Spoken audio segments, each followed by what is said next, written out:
The call came on a Tuesday morning while I was reviewing quarterly reports from my portfolio companies. Mom's voice had that particular tone, the one she reserved for delivering news she knew would sting but felt I deserved to hear. "Rachel, I need to tell you something about Thanksgiving," she began. "Your brother Derek is bringing some very important people this year. Venture capital partners from his firm. These are the kind of connections that matter in business." I leaned back in my chair, watching the morning sun illuminate the Chicago skyline through my office windows. "Okay, Mom. So we've decided it would be best if you skip this year. Nothing personal, sweetheart, but Derek needs to make the right impression. Having his sister there, well, you understand. You work in that little nonprofit sector. These people operate at a different level." "I understand," I said quietly. "I knew you'd be reasonable about it. Derek's worked so hard to get where he is. Did I mention his firm just closed a $240 million fund? Can you imagine? My son managing that kind of money. We're so proud. That's impressive. Anyway, we'll do something with you another time. Maybe lunch in January? I have to go. I'm meeting Derek to plan the menu. These investors are used to the finest things." The line went dead. I sat there for a moment, then returned to the document on my screen. A merger proposal that would consolidate 3 of my healthcare technology companies into a single entity valued at $380 million. My executive assistant James knocked and entered. "Your 10 o'clock is here," he said. "The venture capital group from Morrison and Partners." I glanced at my calendar. Right. The portfolio review meeting. "They seem eager," James added. "Apparently they're looking to expand their healthcare tech investments significantly. Word is they've got $240 million in their new fund." Something clicked. Morrison and Partners? That's Derek's firm. James paused. "Your brother Derek?" "The same." I straightened my blazer. "Well, this should be interesting. Give me 2 minutes, then show them in." I walked to my office window, looking out at the city where I'd built my empire in silence. For 12 years, my family had dismissed my career as charity work, because I'd started in the nonprofit sector. What they didn't know, what I'd never corrected, was that I'd transitioned into private equity 8 years ago. They'd never asked. They just assumed. Derek had always been the golden child. Stanford MBA, recruited by a top firm, always in the right suit, always at the right restaurants. I'd gone to state school, started at a nonprofit healthcare advocacy organization, lived modestly. In my family's eyes, I was the disappointing daughter who'd chosen purpose over profit. They had no idea I'd turned that nonprofit experience into expertise that made me one of the most sought-after healthcare technology investors in the Midwest.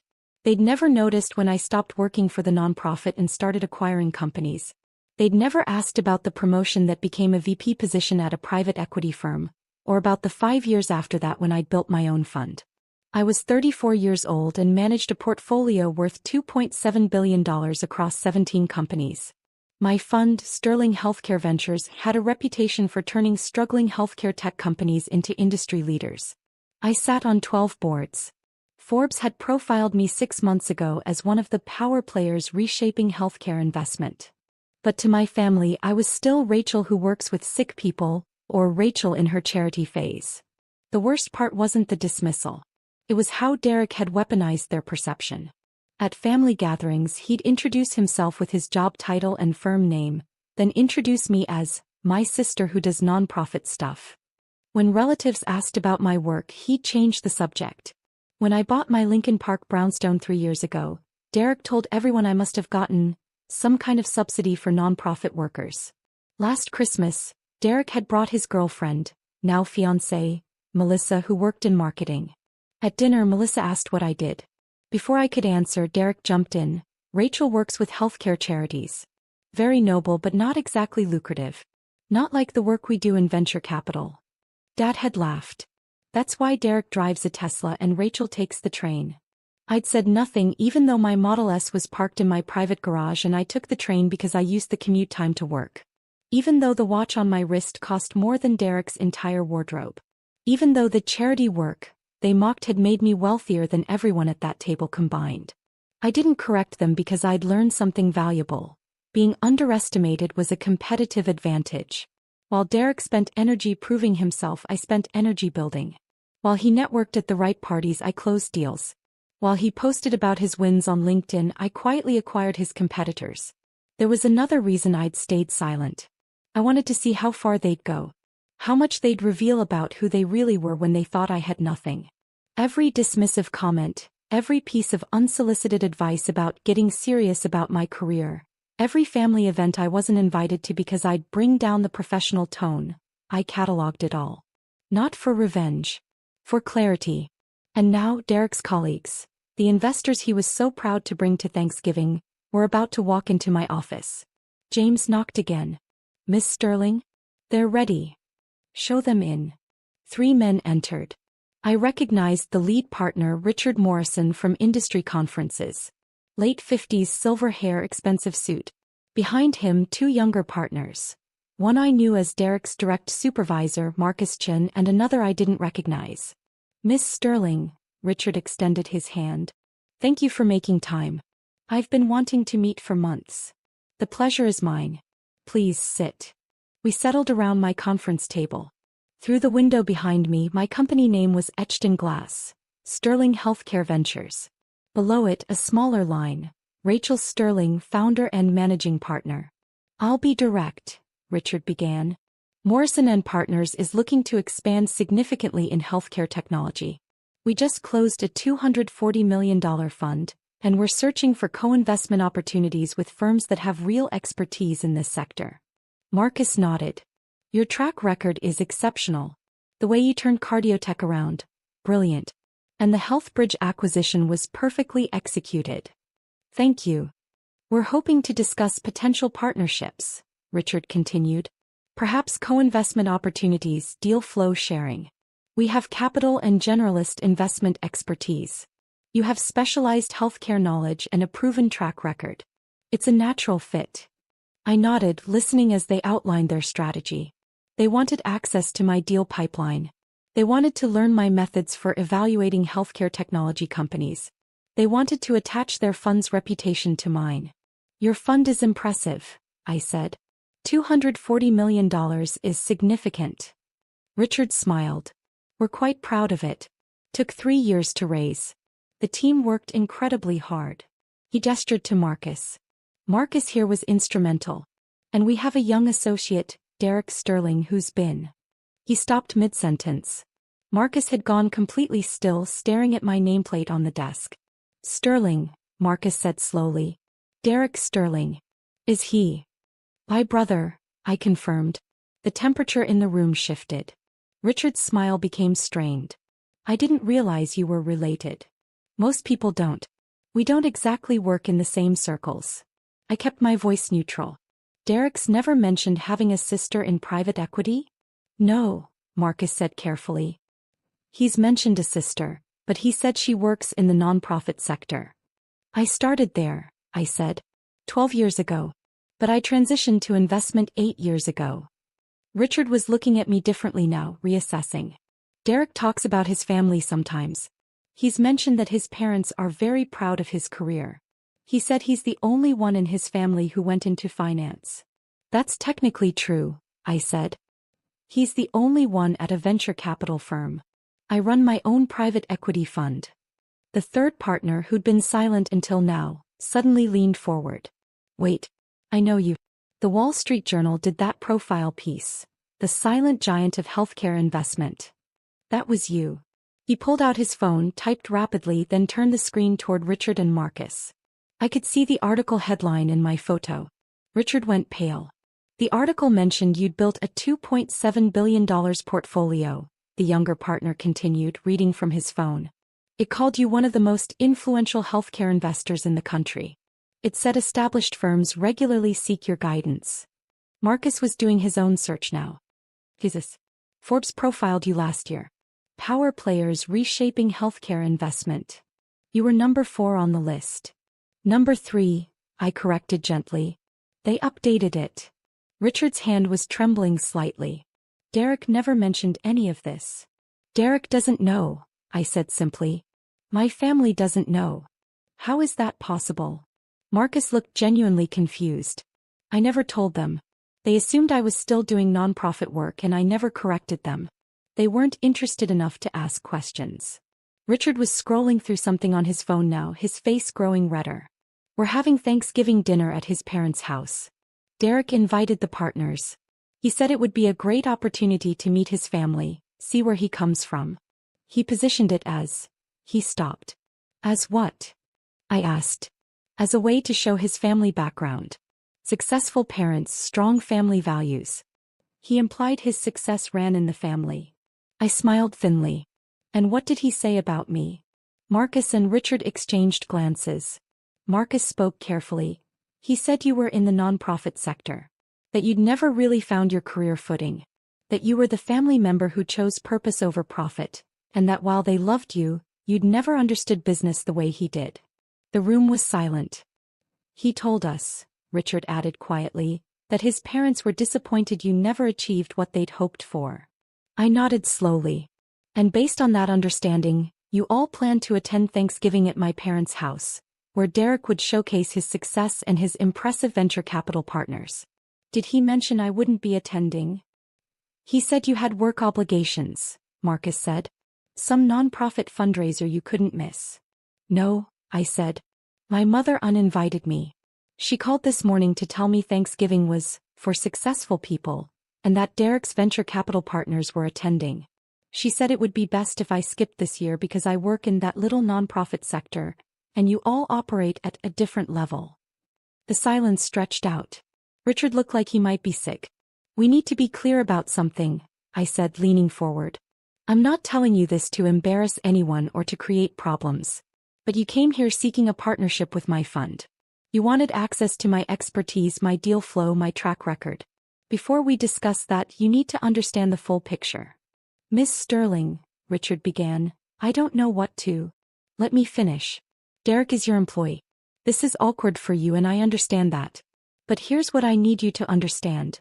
I've built my career in silence while my family dismissed it.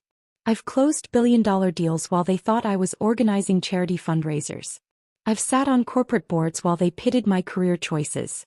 And I've done all of this without their support, their connections, or their approval. I stood walking to the window.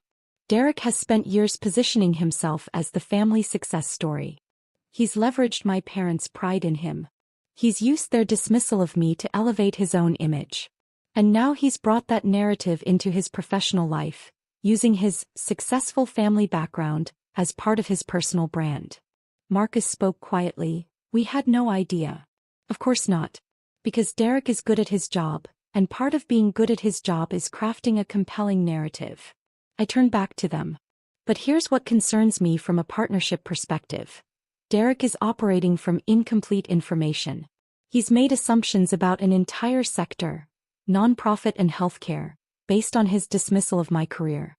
If he's that blind to the reality of his own sister's success, what other blind spots does he have? Richard stood. Miss Sterling, I need to be direct. This is a significant problem. Derek's judgment is compromised by his ego, I finished. Yes. We're attending Thanksgiving dinner at your parents' home in 2 days, Marcus said. Derek has built this up as a major occasion. Your parents are expecting us. They've planned an entire evening around showcasing Derek's success. And now we know that the daughter they've dismissed and uninvited is actually the most successful member of the family, the younger partner finished. At least in terms of our industry. Richard sank back into his chair. This is a disaster. It doesn't have to be, I said calmly. You have several options.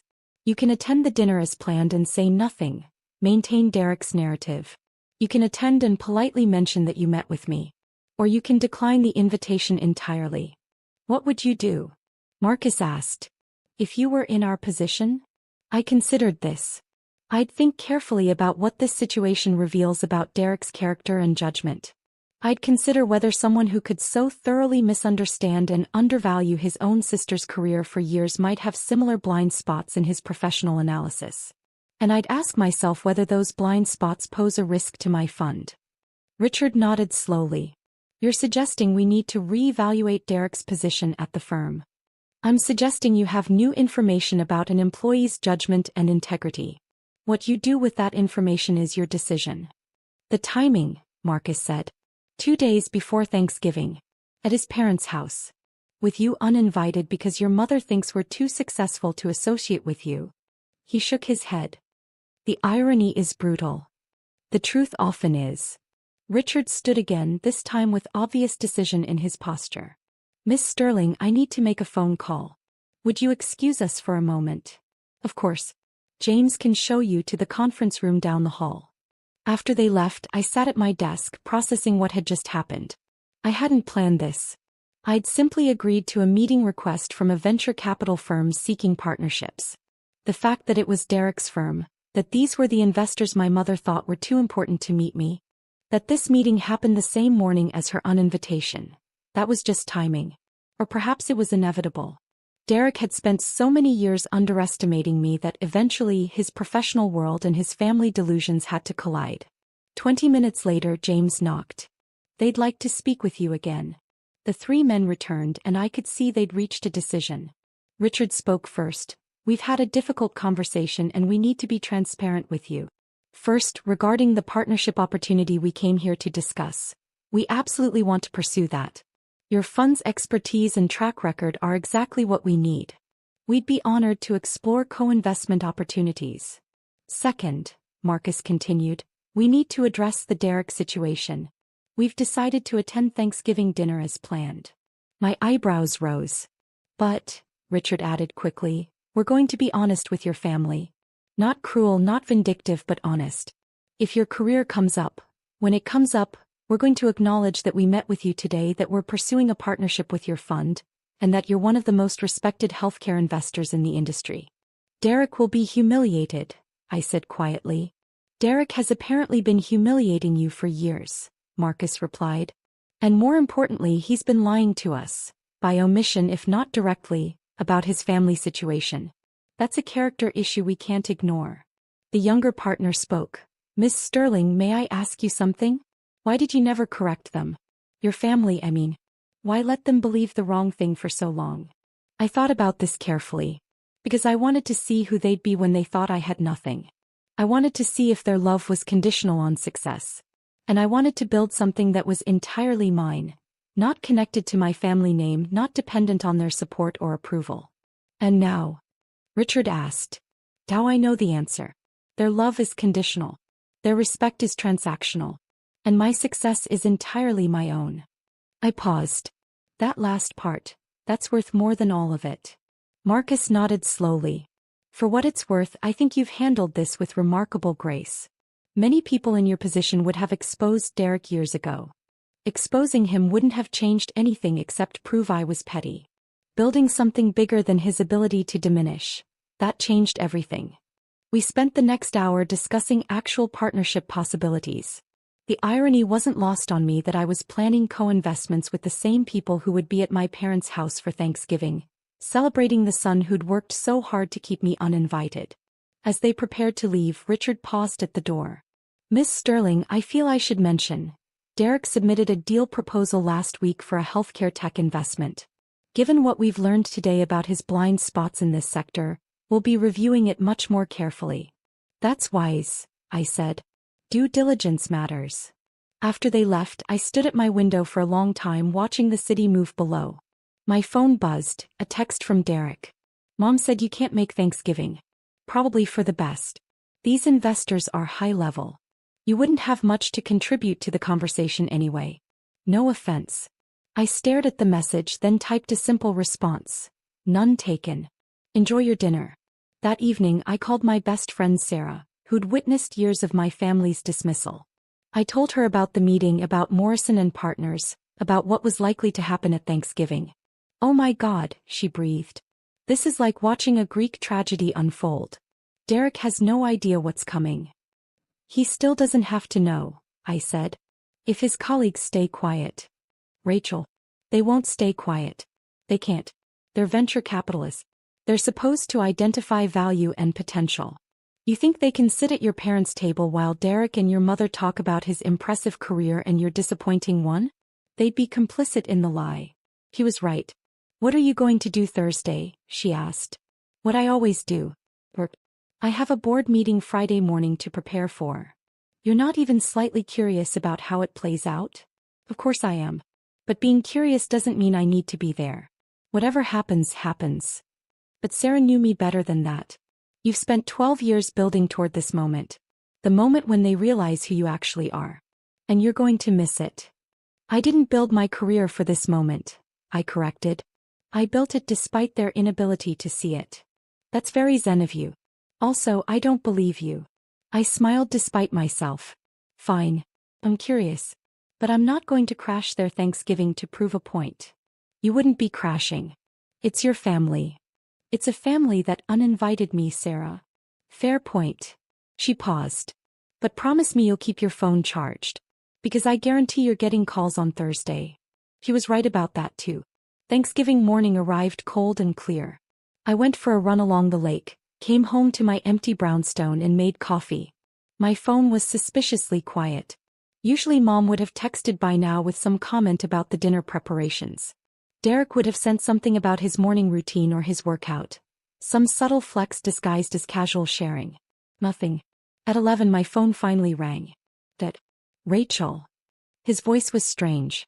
Can you come to the house? Dad, Mom uninvited me. She was pretty clear. That was a mistake. We need you here. Please. What's wrong? Please come. As soon as you can. I'd never heard my father sound like that. Small, almost frightened. Against my better judgment I got dressed, got in my car and drove to their house in Evanston. The scene I walked into was surreal. My parents' elegant dining room, usually a showcase of entertaining perfection, felt like the aftermath of something broken. Mom sat at the table, mascara slightly smudged. Dad stood by the window. Derek sat alone on the couch in the adjacent living room, staring at nothing. And at the table, looking distinctly uncomfortable, were Richard Morrison and Marcus Chen. Everyone turned when I entered. Rachel, Mom started and her voice cracked. We didn't know. Richard stood. Miss Sterling. Thank you for coming. I apologize for the awkward circumstances. What happened? I looked around the room. Marcus spoke quietly. We arrived for dinner. Your mother was introducing us to family friends, talking about Derek's success. Someone asked about Derek's sister. Your mother said you worked in charity and couldn't attend because of work obligations. Derek added some comments about how you'd never understood business. And I prompted. And I mentioned that we just met with you Tuesday. That we'd spent 2 hours in your office discussing a partnership between Morrison and Partners and Sterling Healthcare Ventures. The silence that followed must have been spectacular. Your mother, Richard continued, didn't understand at first. He thought there was some mistake. Derek said I must have met with someone else named Rachel Sterling. So I showed them the Wall Street Journal profile. The Forbes article. Your fund's website. Mom was crying now quietly. Dad looked like he'd aged 10 years in 10 minutes. Derek hadn't moved from the couch, hadn't looked at me. Your mother asked why you'd never told them. Marcus said. Derek asked if I was sure we had the right person. Your father just kept saying, I don't understand. I stood in the doorway waiting. Mom finally spoke. Rachel, sweetheart, why didn't you tell us? All these years we thought. You thought I was a failure, I finished. You thought I was the disappointing daughter who chose charity work over real success. You thought Derek was the only one who understood business. We didn't, Dad started. Yes, you did. You said it constantly. Every family gathering, every holiday, every phone call. Derek drives a Tesla. Derek manages millions. Derek is taking us to this restaurant, that event. And Rachel, poor Rachel, is still doing her charity phase. Still taking the train. Still single because no successful man wants someone so unmotivated. Mom flinched. I'd quoted her words exactly from last Easter. Why didn't you correct us? Dad asked. Just tell us the truth? Because you never asked, I said simply. In 12 years, not once did any of you ask me a real question about my work. You asked if I was still doing the healthcare thing, or if I'd thought about getting a real job. You never asked what company I worked for, what role I held, what I actually did all day. You assumed, and that assumption was enough.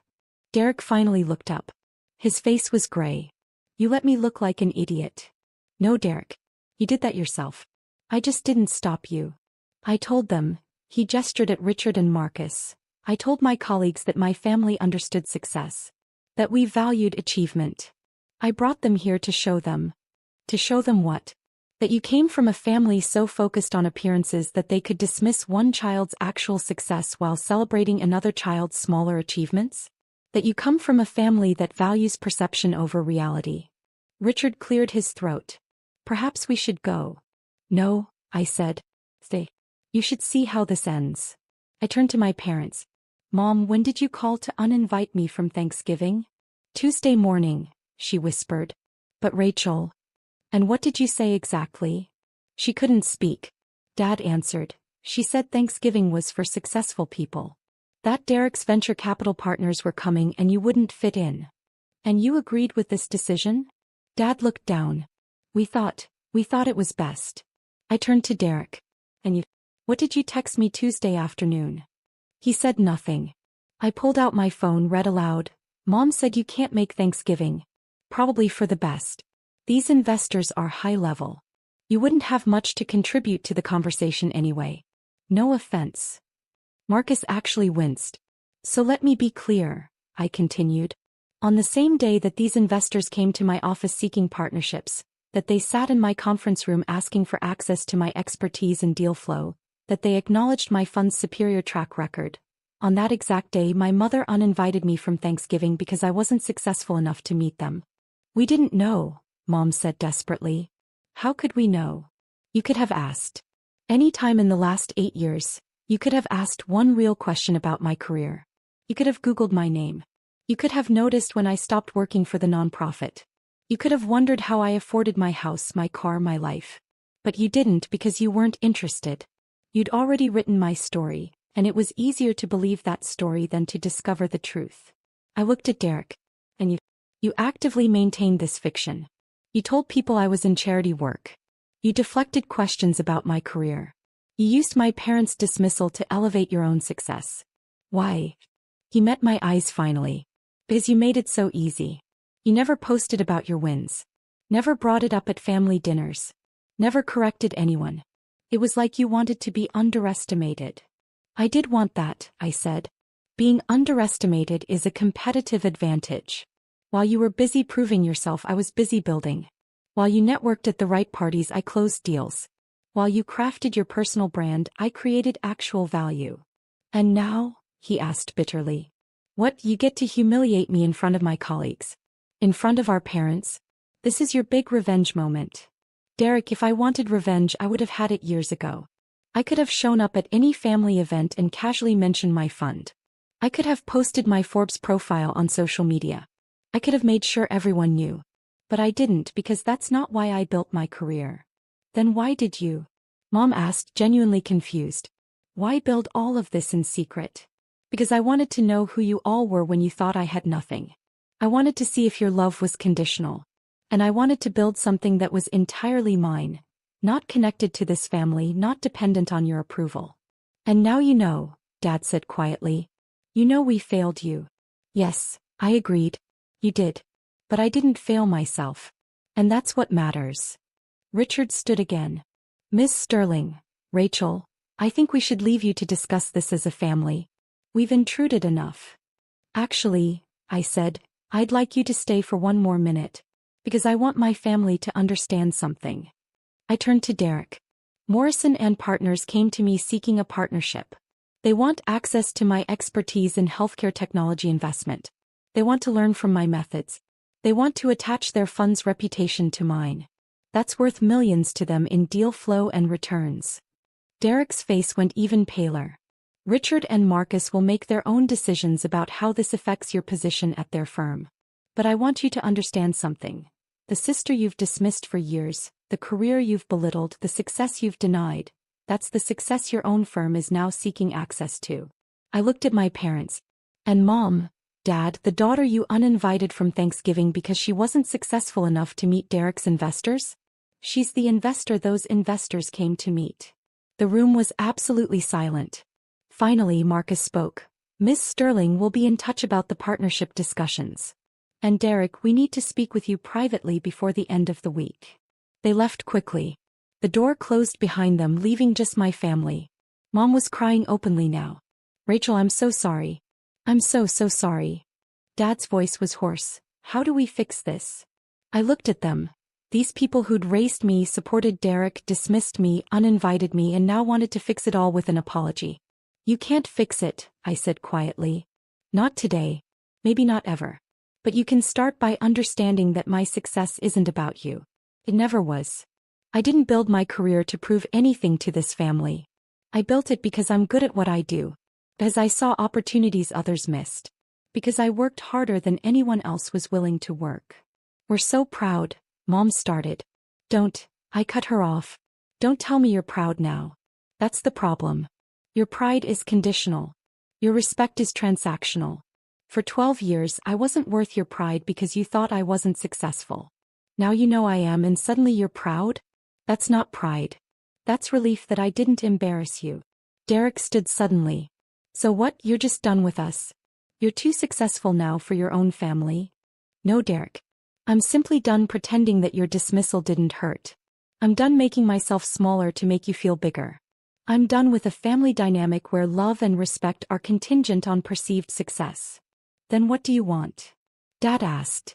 Tell us what you want. I thought about this carefully. I want you to understand that the daughter you dismissed became successful because of who she is, not in spite of your lack of support. I want Derek to understand that real success isn't about the image you project. It's about the value you create. And I want all of you to sit with the reality that when you had a choice, you chose Derek's comfort over my presence. That's not, Mom started. Yes, it is. You uninvited your own daughter from Thanksgiving because you thought she'd embarrass your successful son. That was your choice. The consequences of that choice are yours to carry. I picked up my bag. I have work to do. You have a lot to think about. Rachel, please, Mom stood. Stay for dinner. We can talk about this. Mom, there's no turkey. There's no dinner. There are no investors to impress. There's just a family that chose wrong and a daughter who spent 12 years building something they never bothered to see. I walked to the door then paused. For what it's worth, I don't hate any of you. But I don't need you either. I built my success without your support. I'll continue without your approval. Derek's voice stopped me. The partnership. With Morrison and Partners. Are you going to do it? I haven't decided, I said honestly. I'll evaluate it like I evaluate every opportunity. On its merits, its strategic value, and its potential returns. Your involvement is irrelevant to my decision. They're going to fire me, he said flatly. After today, after this humiliation, they're going to fire me. Maybe, I said. Or maybe they'll see this as a learning opportunity. Either way, that's between you and them. I'm not your problem, Derek. Your judgment is your problem. Your ego is your problem. Your inability to see reality when it doesn't match your preferred narrative. That's your problem. I left them there. My crying mother, my devastated father, my humiliated brother. In their beautiful house with their shattered expectations. The drive back to the city felt longer than usual. My phone started ringing before I'd even reached the highway. Sarah, my friends, even my executive assistant James, who'd somehow heard already. I let them all go to voicemail. When I got home, I made myself a proper meal. Salmon, roasted vegetables, a good wine. I ate alone at my dining table looking out at the Chicago skyline. My phone buzzed constantly with messages, but I ignored them all. Finally, around 8 p.m. I opened my laptop and returned to work. There was a board meeting tomorrow, a merger proposal to finalize, 3 companies in my portfolio that needed attention. My family's drama was just noise. My work, my real work, continued. 1 week later Marcus Chen called. Miss Sterling, I wanted to update you on several things. First, we're moving forward with the partnership proposal. Our legal team is drafting terms. We think this could be very beneficial for both funds. I'm pleased to hear that. Second, regarding Derek. We've had extensive discussions with him about judgment, integrity, and the importance of accurate self-assessment. He's being placed on a performance improvement plan. His deal-making authority is being restricted. Whether he stays with the firm long-term will depend on his ability to demonstrate improved judgment. That seems fair. He asked me to tell you something, Marcus continued. He said to tell you he finally understands that success isn't about the story you tell. It's about the value you create. He said he spent years telling a story while you spent years creating value. That's progress, I said. Your parents also reached out. They'd like to meet with me and Richard. They want to understand your career better, learn about the industry. They seem genuinely eager to understand what they missed. That's their choice. Is it too late? Marcus asked gently. For your family, I mean. Is it too late to rebuild that relationship? I thought about this carefully. I don't know. Right now I need space. I need to see if they can respect me when I'm not performing success for them. I need to see if they can love me when I'm not exceeding expectations. And honestly, I'm not sure they know how. That's wise, Marcus said. And Rachel, if I may, you've handled this entire situation with remarkable grace. Many people would have been vindictive. You've simply been honest. Honesty is enough, I said. The truth did all the work. 6 months after that Thanksgiving, my life had found a new equilibrium. The partnership with Morrison & Partners was thriving. We'd co-invested in 3 healthcare technology companies, all performing ahead of projections. Derek had left the firm, not fired, but resigned to join a smaller fund where he'd have more room to grow without the weight of expectations. My parents and I spoke occasionally. Careful conversations, more honest than before but still finding their footing. Mom had apologized 17 times in 17 different ways.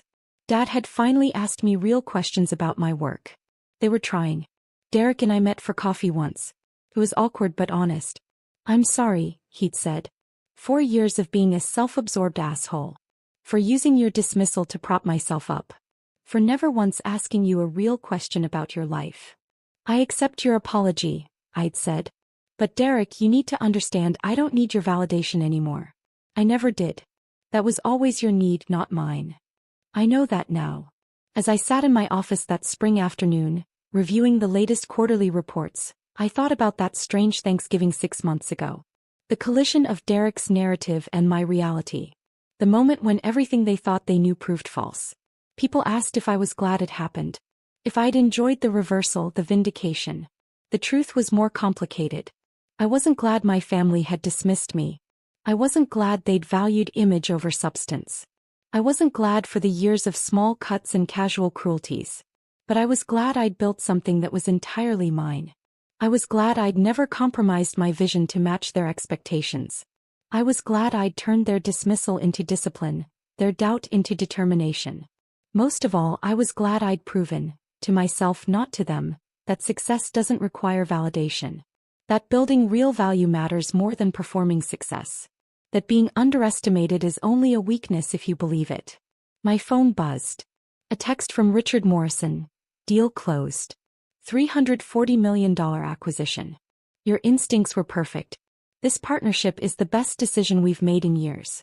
I smiled and returned to work. They'd come to my office seeking a partnership. They'd left understanding that the woman they'd dismissed wasn't just worthy of partnership. She was the standard they were trying to reach. And somewhere in Evanston, my family was learning the same lesson. That the daughter they'd underestimated had never needed their approval to succeed. She just needed them to get out of her way.